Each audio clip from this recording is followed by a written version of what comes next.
Professor Bautista Vidal, eu acabei de ler o seu livro, O Esfacelamento da Nação. Eu não sei se eu fiquei indignado ou assustado. O que é que o levou a escrever esse livro extraordinário? Eu não entendia, doutor Ernesto, como é que um país mais rico do planeta, potencialmente rico, tinha seu povo na miséria e a nação inviabilizada no seu futuro. Então eu resolvi fazer uma análise global das políticas que levaram a isso e terminei constatando que elas têm origem externa e elas fazem parte de um conjunto harmônico que leva necessariamente ao desastre. Por exemplo, nós produzimos hoje, apenas com 13% do território, alimentos para alimentar 500 milhões de pessoas. Nós somos apenas 145 milhões e temos 30 milhões submetidos ao genocídio da fome. Nós estamos matando 1.600 crianças por dia de fome, todos os dias. Genocídio mesmo. Todos os A dias. que o senhor atribui isso, professor? Quer dizer, como é que nós chegamos a isso? Isto, como eu falei, é resultado de um processo que foi se montando ao lado do tempo, de políticas vindas, em geral, de fora e com a conivência da nossa classe dirigente servil e que está levando... Exemplifique. Desculpe, é para os nossos telespectadores, tem exemplos concretos. Vamos tomar no campo econômico. Isso. Por exemplo, o Brasil detém praticamente o monopólio do quartzo de primeira qualidade do planeta Terra.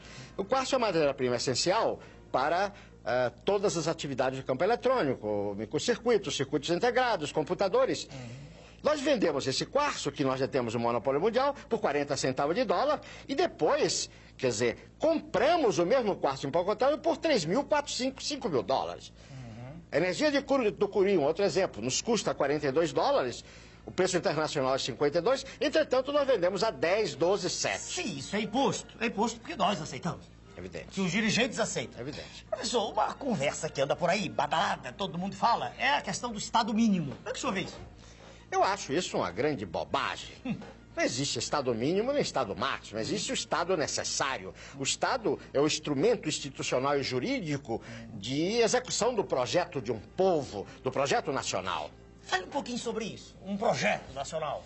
Projeto nacional é uma questão de atitude. Nós precisamos parar de dizer não, não. Não à inflação, não à miséria, não à corrupção. Nós temos que dizer sim.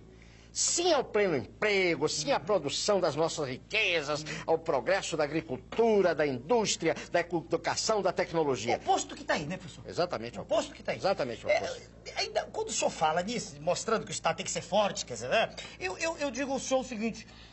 Essa história das privatizações não está inserida nisso, não? Não está dentro do contexto? Claro, claro. Porque ao mesmo tempo que as nações hegemônicas fortalecem os seus estados, eles querem destruir os estados das nações hoje dependentes. Então o processo de privatização está nesse contexto. Tem uns exemplinhos, Quer dizer, agora aqui, essas últimas. Por exemplo, o caso da Uzi Minas, né? A Uzi Minas, que é a segunda mais eficiente indústria siderúrgica do mundo, né? Quer dizer, é um patrimônio de 15 bilhões com B de dólares, e foi entregue por um valor que não vale um gol usado. Quer dizer, isso é um dado da Procuradoria-Geral da República que estudou detalhadamente a questão. É uma transferência de patrimônio. A transferência de patrimônio. Professor, existe um documento terrível, que eu sei que o senhor conhece bem. Fale um pouquinho para os nossos telespectadores dele. Fale sobre o Consenso de Washington. Bom, o Consenso de Washington sintetiza num documento onde todas essas ações.